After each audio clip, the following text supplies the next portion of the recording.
हरे कृष्णा। भगवत गीता अध्याय पहला श्लोक नंबर 2।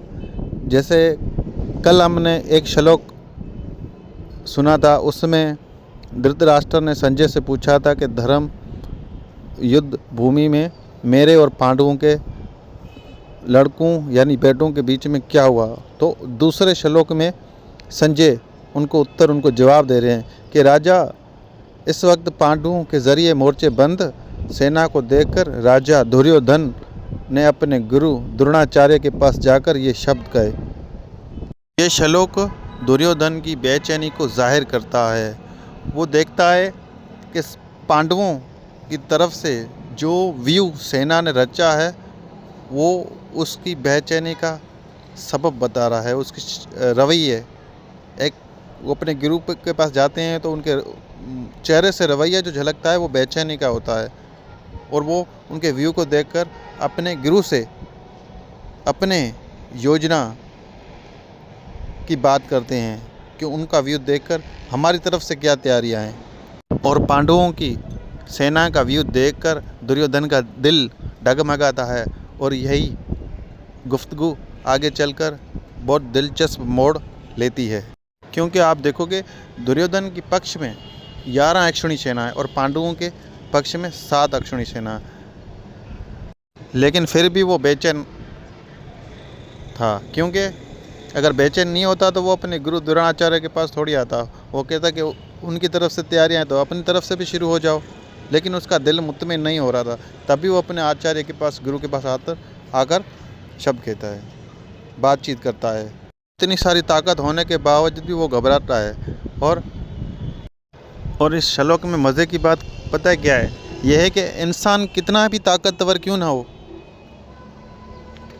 लेकिन भगवान से बड़ा ताकतवर नहीं हो सकता।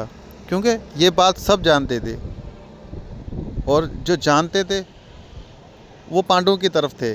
वो दिल खोल कर जो है लड़ रहे थे, और यहाँ पांडवों की तरफ सब मुतमिन थे कि हम धर्म की तरफ है, और कौरवों की तरफ जो थे वो आपस में बहस करते। कभी कभी जब उनको टाइम मिलता तो वो कहते तुम हमारी तरफ से सही नहीं लड़ रहे हो। अब एक तो उनके साथ भी है और ऊपर से उनको ताना भी है। जैसे पितामह भीष्म को कई बार दुर्योधन ने कहा कि तुम हमारी तरफ से सही नहीं लड़े हो, तुम्हारा मन वहाँ पर है। तो ताकत तो बहुत थी, लेकिन वो उम्मीद नहीं थी, वो सेटिस्फेक्शन नहीं थी। उसे ये महसूस नहीं हो रहा था कि इतनी सारी फौज होने के बावजूद भी वो जो है बेचैन था। क्योंकि सब ये जानते थे कि वहाँ पर भगवान श्री कृष्ण है, धर्म है, और जहाँ धर्म है वहीं जीत है। धर्म खामोश होता है लेकिन उसकी ताकत बड़ी होती है, उसके पीछे की जो ताकत है वो बड़ी होती है।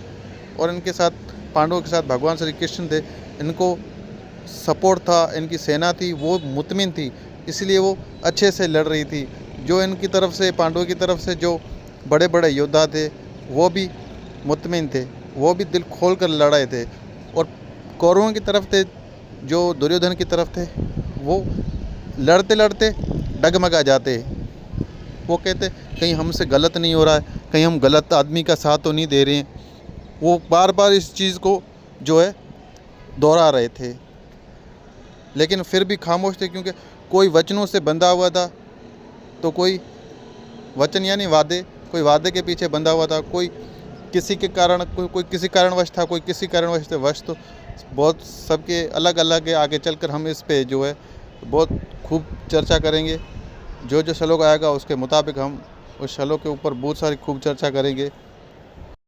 दुर्योधन के पास क्वांटिटी थी, क्वालिटी नहीं थी। जो क्वालिटी में थे, जिनका बहुत बड़ा नाम था, जो अच्छी ताकत रखने वाले थे, वो वचनों से थे बंधे हुए। और पांडवों के पास क्वांटिटी नहीं थी, क्वालिटी थी। और जंग सिर्फ हथियारों से नहीं होती है, जंग ज़हन से भी होती है, ज़हन की होती है। ज़हन में क्या चल रहा है उसकी भी जंग होती है। सबसे पहले उसको जीतना है।